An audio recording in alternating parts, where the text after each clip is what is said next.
Eh bien salut à tous, c'est Flint. Aujourd'hui nouvelle vidéo, on est avec Gaëtan Salut. et Hugo. Ils vont nous présenter leur voiture. On va commencer par l'avant, tu peux un peu nous expliquer déjà. On voit il y a plein de choses, c'est une voiture de rallye je précise.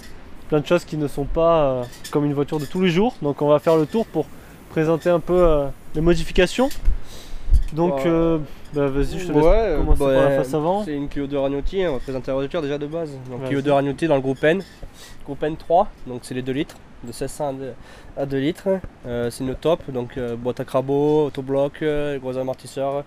Bon, enfin on peut pas trop modifier en groupe N, mais il y a déjà pas mal à s'amuser. Donc après, tu veux que je te présente quoi devant? Présenter un petit peu pour les gens qui connaissent pas du tout le rallye peut-être. T'as les attaches du capot là, tu clips, tu déclips, tu ouvres le capot. Tout ce qui est en voit, les petites quéquettes qui sortent là, c'est pour la rampe de phare qui vient se brancher à l'intérieur du capot. Et la rampe de phare elle vient se clipser ici pour éviter qu'elle se monte et qu'elle vienne péter le pare-brise. Là, ça, les quéquettes là, c'est des gros phares de virage qui viennent ici. Bon, je les ai pas. Bon, là, il me manque les lave-phares, c'est pas grave. Donc, après le tour, voilà. Pare-brise essuie-glace. Ça c'est classique. Ouais, donc les Clio sont montés en 16 pouces. On peut rouler en 15 aussi, mais je préfère rouler en 16 moi. Je suis avec des pneus slick des Mac. C'est très convenable pour ce que l'on fait.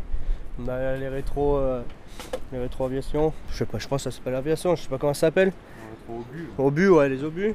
C'est plus esthétique pour la perf. Ok.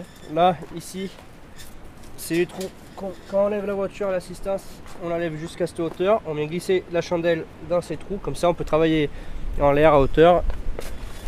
C'est mieux. Ouais. Donc, on a fait le tour. Donc, après, derrière, c'est simple. On retrouve pareil les mêmes attaches que devant. Pour le coffre, on déclipse, on ouvre. Hop. On ouvre. Hop. Donc là, après, l'arceau harnais baquet. C'est une caisse Mater. Donc Mater, c'est un fabricant de caisses connu, très réputé. Ok, donc voilà. t'as tout pour changer ta roue sur la spéciale. Il y a tout. Donc après, non, j'ai fait le tour. Après, il y a la trappe d'aération. Certains l'ont, certains n'ont pas. C'est esthétique, ça permet aussi de laisser passer l'air dedans. Quand on roule, il fait 40 degrés. Et dans la bagnole, il fait la même température, ça nous rafraîchit un peu. Après, dedans c'est simple, hein, c'est l'intérieur d'une Clio. Donc on a tout ce qui est interrupteur pour les rampes de phare. Rampe de phare, là c'est le chauffage, enfin le désembuage, là c'est le ventilo forcé. Lorsqu'on est en spécial, on l'active pour éviter que la voiture chauffe trop. Okay. Sèche-baquet à oreille.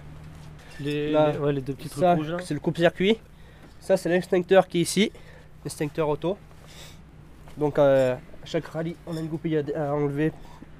Si un pépin, la voiture prend feu, on tire et ça envoie la sauce dedans.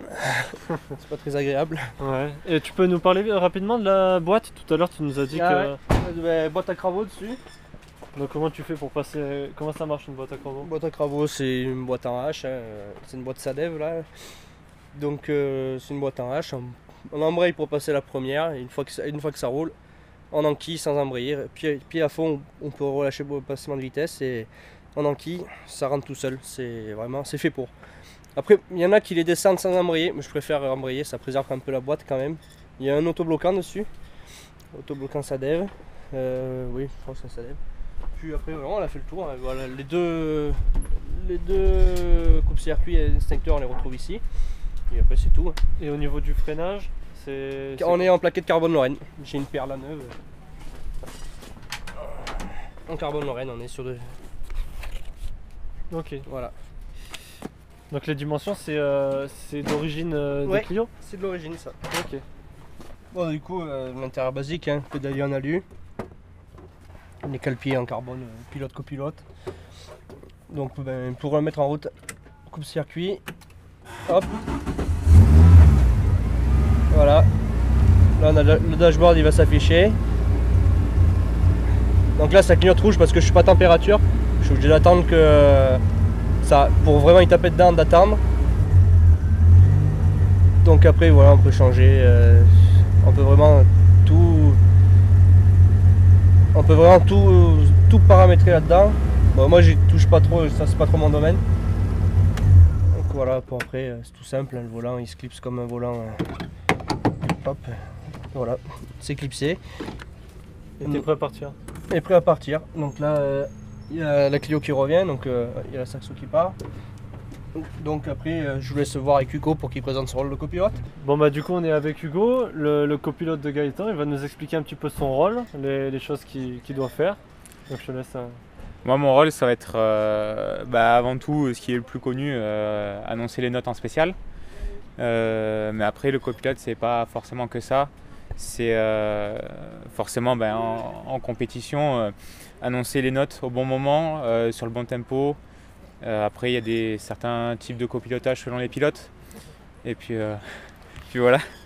Alors, j'ai mon cahier de notes avec moi, avec laquelle j'ai toutes mes informations. Donc le virage, le rapport de boîte, la distance entre mes virages, corde, pas corde, si on coupe le virage, s'il est long, si ça s'enchaîne rapidement ou pas.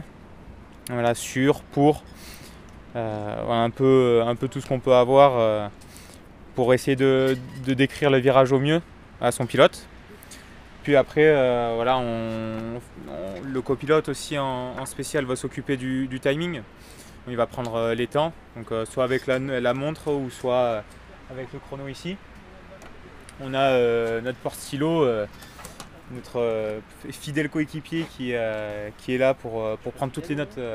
Si, toi tu es très fidèle, mais du copilote pour prendre toutes les informations, noter les notes, faire des rectifications en spécial, ça arrive. Si on fait plusieurs passages dans la même spéciale, de rectifier une note où on sent que ça passe plus vite ou moins vite. Quoi d'autre? Oui, prendre le temps à la fin de la spéciale pour comparer par rapport aux autres concurrents. Et puis après, ça va être surtout le rôle sur la liaison. Donc on va avoir un roadbook fourni par l'organisateur qui lui va nous guider sur tout le routier, on va dire. Donc entre les assistances et les spéciales, nous dire quelle route prendre, parce qu'on n'a pas le droit de passer par n'importe quelle route, et forcément guider son pilote, et on a un temps limité, donc il va falloir gérer ce temps, et ça c'est tout le copilote qui s'en occupe. Aussi on s'occupe de tout ce qui est annexe, vraiment les caméras, les pressions des pneus, les réglages des amortisseurs avant les spéciales, parce qu'il y en a qui sont réglables vraiment très facilement et très rapidement. Donc c'est un peu tout ça dont le copilote doit s'occuper.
J'ai vu comment elle a fait. Ouais, il a fait. Ouh. J'ai rigolé moi du coup. 3, 2, 1, top. Gauche 4, 100 mètres. Droite 3 cuvettes. Droite 3 cuvettes sur gauche 3. Sur droite 4, 100 mètres. Droite 6, 100 mètres. Droite 6, 600 mètres. Droite 3, sur gauche 2 corps de salle. 50 mètres. Droite 3, 100 mètres. Gauche 3, sur droite 6, sur gauche 6 et 100 mètres. Gauche 6 et 100 mètres. Long gauche 5, attention intérieure, sur gauche 6, 50 mètres. Droite 6, attention frein, sur droite 2 pont. 100 mètres.